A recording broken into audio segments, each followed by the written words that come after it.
Assalamualaikum warahmatullahi wabarakatuh. Pemirsa setia channel Bejo Ndoyo Akhirat dimanapun Anda berada.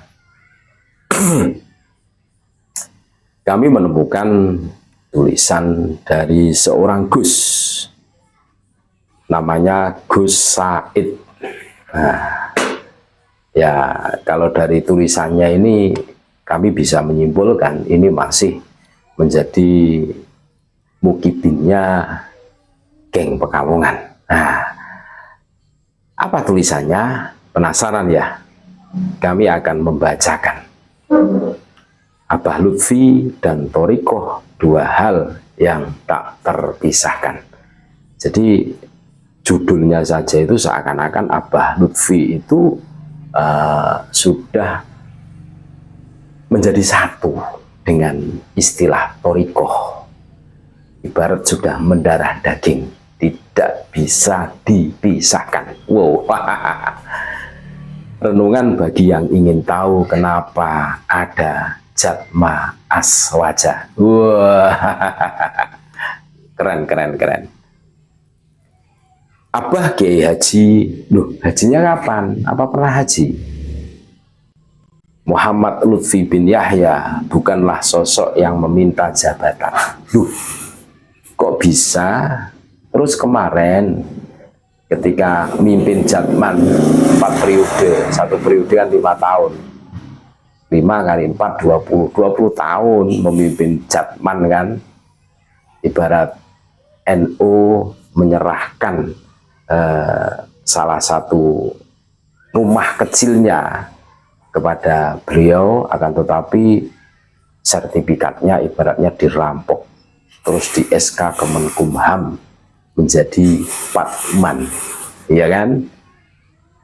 Ketika PBNU memberikan instruksi kepada Idaroh Wusto, Idaroh Aliyah untuk merumuskan kongres pemilihan ketua Jatman baru di Surabaya, ada instruksi dari geng Pekalongan untuk tidak hadir. Nah, ini tidak tahu atau lupa atau gimana.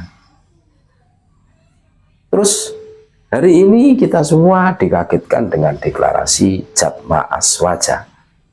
Dari namanya saja itu sudah talabus dengan Jatman, iya kan? Iya. Ada bintang 9, ada tali yang kendor.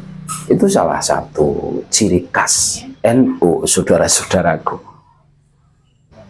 Ini apa maksudnya? Ini pembangkangan, kan, saudara-saudaraku.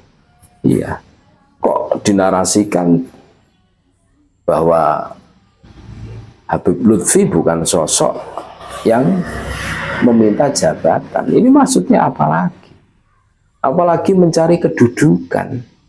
Beliau dipilih dan diminta langsung oleh para mursyid terdahulu untuk memimpin Thorikoh, bukan hanya sebagai pewaris keilmuan, tetapi juga sebagai penerus amanah ruhaniyah yang telah mengakar dalam silsilah para wali.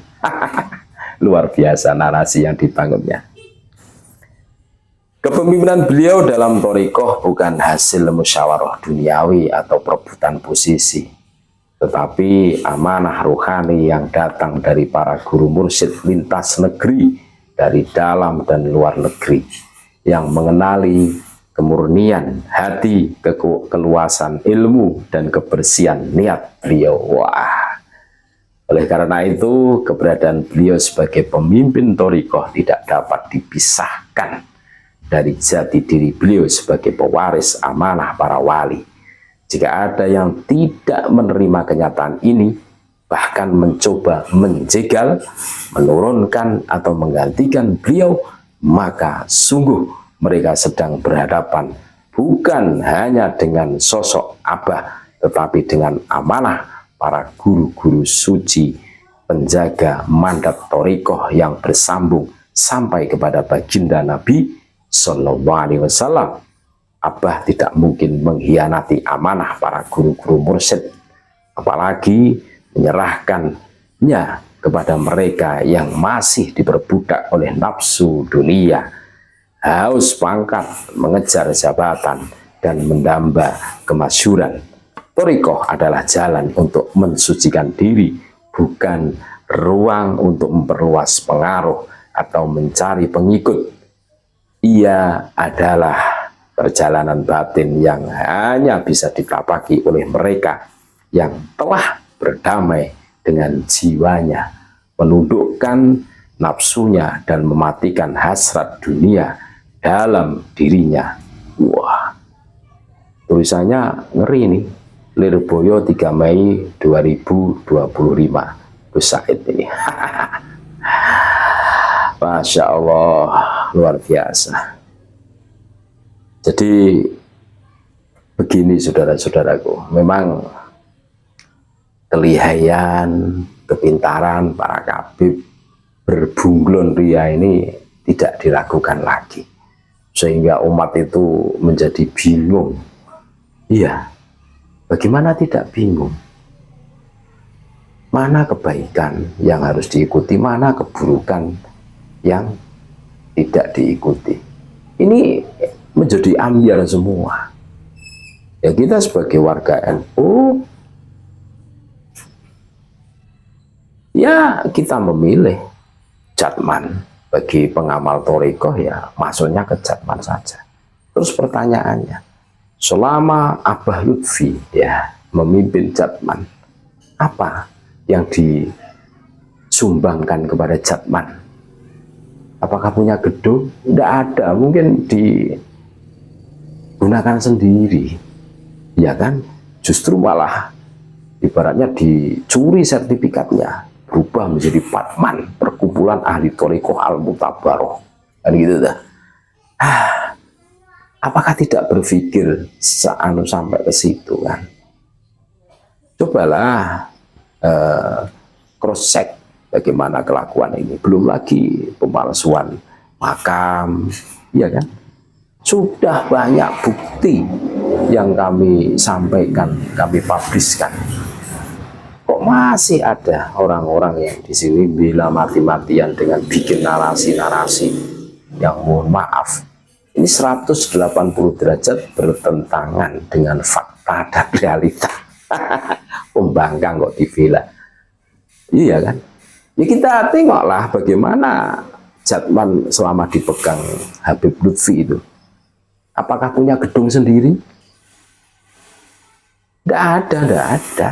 Justru yang besar itu ya gedung mereka saja.